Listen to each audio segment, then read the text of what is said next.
नमस्कार दोस्तों, आप सभी का हमारे YouTube चैनल मन का वॉइस में स्वागत है। मैं रोज एक शिक्षाप्रद कहानी लेकर आता हूं। चलिए कहानी शुरू करते हैं। कहानी का शीर्षक है एक संतोषी ब्राह्मण और उसका ज्ञानी गधा। एक नगर में बहुत बड़े विद्वान ब्राह्मण अपनी पत्नी के साथ रहा करते थे। वह परम ज्ञानी और संतोषी ब्राह्मण थे। वहीं ब्राह्मणी भी संतोषी और भगवान की परम भक्त थी।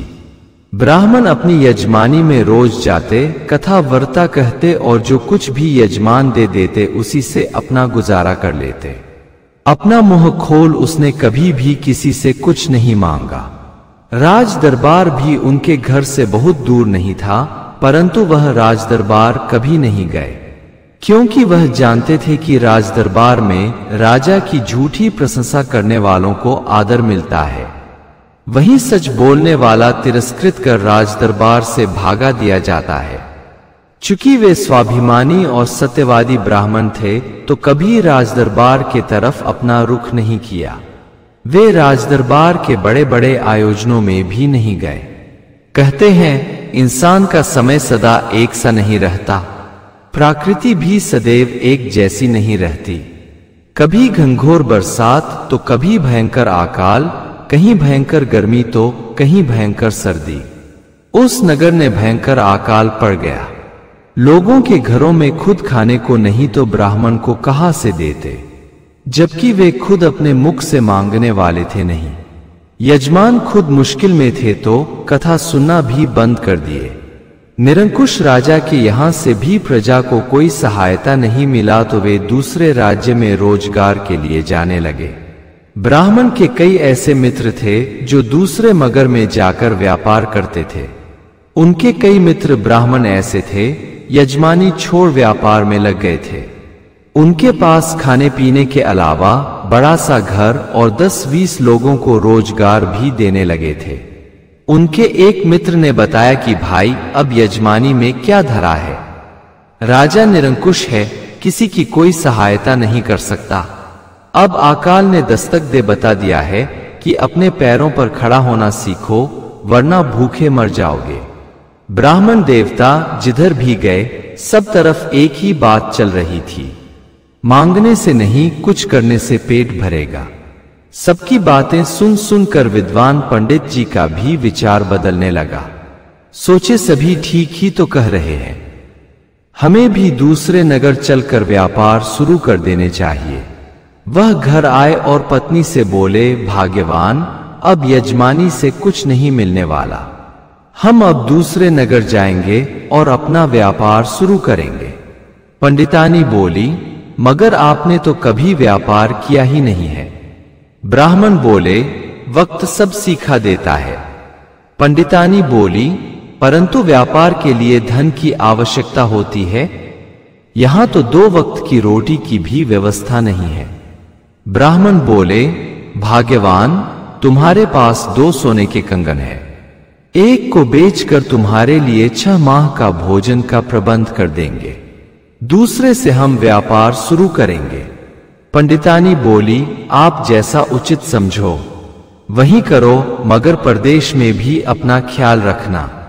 अपना पोथी पुस्तक साथ लेते जाना, ना जाने कहा किस चीज की जरूरत पड़ जाए। सुबह में एक सेठ के पास ब्राह्मण पत्नी के कंगन बेचने गया तो वह सेठ पहले से ही ब्राह्मण का बहुत आदर था। वह बोला, आप मेरे कुल पुरोहित हो, यदि आप पर कोई मुश्किल आ पड़ी है तो ऐसे ही कुछ अन्न लेते जाओ, बाद में लौटा देना। अगर बहुत ज्यादा जरूरत है तो कंगन मेरे पास गिरवी रख दो, मगर इसे बेचो नहीं। यह आपकी पत्नी का सुहाग चिन्ह है। बाद में धन अपने पास होने पर अपना कंगन वापस ले जाना। ब्राह्मण बोले, सेठ यजमान, आप जैसा उचित समझो वही करो। इस प्रकार ब्राह्मण सेठ से पैसा ले पंडितानी को भोजन का प्रबंध कर, फिर बाकी बचे पैसे ले दूसरे नगर को चल दिए। पंडितानी के कहने से पोथी और ग्रंथ साथ ले लिए थे, परंतु वह उन्हें बोझ ही लग रहा था। एक तो पैदल यात्रा, ऊपर से किताबों का बोझ। वह थक कर एक पेड़ के पास आराम करने बैठ गए। वहां एक गधा और एक बकरी चर रहे थे। पंडित जी विद्वान ही नहीं बल्कि कई सिद्धियां भी प्राप्त कर चुके थे। वे जानवरों की भी भाषा समझ लेते थे। वे ध्यान लगाकर बकरी और गधे की बात सुनने लगे। गधा कह रहा था कि बकरी बहन, वो जो पंडित पेड़ के पास बैठा है परम ज्ञानी और विद्वान पंडित है, परंतु अब वह व्यापार करने के लिए दूसरे देख जा रहा है। उसे व्यापार के विषय में कोई ज्ञान नहीं है। बकरी बोली, गधा भाई तब तो उसे नुकसान हो जाएगा।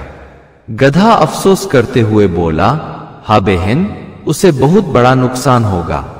आदमी को कभी दूसरे के सुनकर कोई काम नहीं शुरू कर देने चाहिए, बल्कि उसका तजुर्बा भी उसे होना चाहिए। जाके साज उसी को साजे, दूसर बजावे ढम ढम बाजे। अर्थात आदमी को वही काम करना चाहिए जिसका वह तजुर्बा रखता है। उस कार्य में उसे नुकसान हो ही नहीं सकता। सुनो, मैं तुम्हें एक कहानी सुनाता हूं। एक गांव में एक खाता पीटा संपन्न किसान रहता था। वह गांव का धनी किसान था। उसी गांव में एक साधारण बनिया भी रहता था। दोनों आपस में मित्र थे। किसान अपने खेत में पूरे साल मेहनत करता, तब वह अपने परिवार के लिए भोजन कपड़ा का प्रबंध कर पाता। वही उसका मित्र बनिया सिर्फ 1 माह काम करता और पूरे साल अपने तथा अपने परिवार के साथ मौज उड़ाता। किसान ने एक दिन पूछ ही लिया, भाई तुम 1 माह के लिए व्यापार करने जाते हो, परंतु उसके बाद साल भर घर पर रहते हो, आराम से गांव में घूमते हो, हित मित्र के यहां उठते बैठते हो, जबकि हम साल भर मेहनत करता हूं, तब जाकर परिवार का खर्चा चलता है। घूमने फिरने और आराम की कभी फुर्सत ही नहीं मिलती। बनिया बोला, किसान भाई हम अपने अपने तजुर्बे के अनुसार काम करते हैं। आपको किसानी का ज्ञान है तो उसे आप करते हैं, और मुझे व्यापार करने का तजुर्बा है तो मैं व्यापार करता हूं। ना तो मुझसे किसानी होगी और ना आपसे व्यापार। अपनी जगह पर हम दोनों सही और तजुर्बे के अनुसार ठीक काम कर रहे हैं। किसान बोला, भाई तुम्हारी बात से मैं सहमत नहीं हूं। व्यापार मैं भी कर सकता हूं और तुम्हारी तरह आराम से 1 माह काम कर साल भर बेफिक्र होकर घूम सकता हूं। बनिया बोला, नहीं किसान भाई, आप मेरी बात मानिए, आप व्यापार नहीं कर सकते, क्योंकि उसकी आपको तजुर्बा नहीं है, उसके विषय में तुम कुछ नहीं जानते। तब किसान गुस्सा होते हुए बोला, साफ क्यों नहीं कहते कि तुम मुझे आराम से जिंदगी जीना नहीं देखना चाहते? अरे व्यापार के लिए तुमसे पैसे थोड़े मांग रहा हूं। 1-2 दिन तुम्हारे साथ खरीदारी करने चलूंगा, उसके बाद तो अकेले ही व्यापार करूंगा। अरे अनाज की मंडी मैंने भी देखी है, किसानों का घर भी देखा है। पैसा देना है, अनाज खरीदना है, फिर मंडी ले जाकर बेच देना है। इसमें कौन सा मंत्र सिद्ध करना सीखना है? तुमसे बेहतर ढंग से व्यापार कर सकता हूं। बस मेरे पास गधा नहीं है तो उसे भी खरीद लेता हूं। किसान ने गधा खरीद लिया और दूसरे दिन ही बनिए के संग अपने बगल वाले गांव में ज्वार खरीदने गए। ज्वार खरीद जब मंडी के लिए चले तो मंडी वहां से 3 कोस दूर थी, मगर एक रास्ता विच का था जो पगडंडी थी। उसके बीच में एक किसान का खेत भी था जिसमें फसल लहलहा रही थी। बनिया अपना गधा उसी रास्ते लेकर चल दिया, किसान भी उसके पीछे पीछे चल दिया। बनिया किसान के फसल के बीचों बीच गधा लेकर चला गया। किसान ने उसे बहुत गाली दिया, मगर बनिया अनसुनी कर आगे बढ़ गया।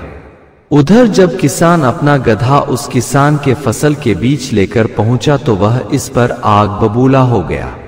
फसल वाला किसान जब गाली देने लगा तो इसमें सहन शक्ति नहीं होने के कारण उससे लड़ बैठा। दोनों तरफ से जमकर मारपीट हुई। मामला राजदरबार चला गया। चूंकि गलती व्यापारी बने किसान की थी तो राजा ने उस पर 100 सोने की मुहरें दंड लगा दिया। जिसे भरने के लिए किसान को अपना गधा के साथ दोनों बैल और जमीन बेचनी पड़ी। इसीलिए बिना तजुर्बा के कोई काम करने पर आर्थिक नुकसान उठाना पड़ता है। ब्राह्मण विद्वान है, ज्योतिष का जानकार है, कई सिद्धियों का ज्ञाता है। इसे अपनी विद्या का ही इस्तेमाल करने चाहिए और ब्राह्मण के धंधे में कोई पूंजी नहीं लगानी है, बल्कि दिमाग का इस्तेमाल करना है। कहते हैं ना कि घर का जोगी जोगड़ा, आन गांव का सिद्ध। तो ब्राह्मण अपने तजुर्बे वाला कला को इस्तेमाल करता है तो धन तो इसे मिलेगा ही मिलेगा, नाम भी बहुत कमाएगा। गधा और बकरी वहां से चले गए। ब्राह्मण वहां से उठा और आगे दूसरे नगर के लिए चल दिया, मगर अब उसके दिमाग से व्यापार का भूत उतर चुका था। उसे अपने विद्वता पर भरोसा हो गया था। वह पंडितानी पर भी बहुत खुश था कि उसने ही पोथी और धार्मिक ग्रंथ साथ ले जाने की सलाह दी थी। वह दूसरे नगर गया, कई गांवों में घूमा। वहां के लोग बहुत संस्कारी थे, बहुत आदर दिए, दान दक्षिणा दिए। वहां के राजा के रानी का मणियों वाला हार खो गया था या किसी ने चोरी कर ली थी। राजा ने उसे रानी से विवाह के समय दिया था। राजा ने ढूंढने के लिए सारी शक्ति लगा दी थी, परंतु हार नहीं मिल रहा था। तब राजा ने बताने वाले को 1000 स्वर्ण मुद्रा इनाम देने की घोषणा कर रखा था। किसी ने राजा से बताया कि एक सिद्ध ब्राह्मण नगर में पधारे हुए हैं, आप एक बार उन्हें भी बुलवा कर हार के बारे में पता लगवाए। राजा ने मंत्री को आदेश दे ब्राह्मण को बुलवा लिया और उनसे हार के बारे में बताने को कहा और बताया कि 1000 स्वर्ण मुद्रा आपको इनाम में दिया जाएगा। ब्राह्मण बोला, क्षमा करें राजन, हम किसी लालच में अपनी सिद्धियां बेचा नहीं करते। हम हार के विषय में अवश्य बताएंगे, परंतु इनाम पाने के लालच में नहीं। हमें उसके बदले कुछ नहीं चाहिए और दान पुण्य स्वार्थ में नहीं किया जाता, बल्कि खुले मन और दिल से किया जाता है। आप फिर कभी विशेष अवसर पर दान दे देना। ब्राह्मण ने अपनी सिद्धियों का इस्तेमाल कर बताया कि रानी का हार अवश्य चोरी गया था, परंतु इस वक्त रानी के तकिए के अंदर पड़ा है। आप किसी को भेजकर पता लगवाए।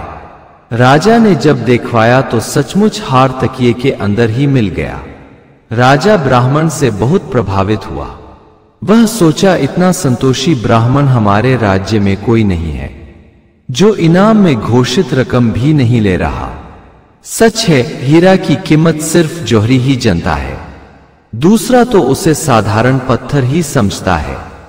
राजा ने मन में विचार कर लिया कि आज तो हम इन्हें कुछ नहीं देंगे, मगर कल इतना दे देंगे कि ब्राह्मण को राजदरबार छोड़ कहीं जाने की जरूरत ही नहीं पड़ेगी। राजा उस दिन ब्राह्मण को कुछ भी नहीं दिया, परंतु दूसरे दिन ब्राह्मण को आदर सहित बुलवाया और अपना राजगुरु बना लिया तथा उनसे महल में ही रहने का निवेदन किया। ब्राह्मण ने भी सहेर्ष स्वीकार कर लिया। राजा पाल की भेज पंडितानी को भी आदर के साथ बुलवा लिया। एक गधे के शिक्षा से ब्राह्मण गलत मार्ग पर जाने बच गया।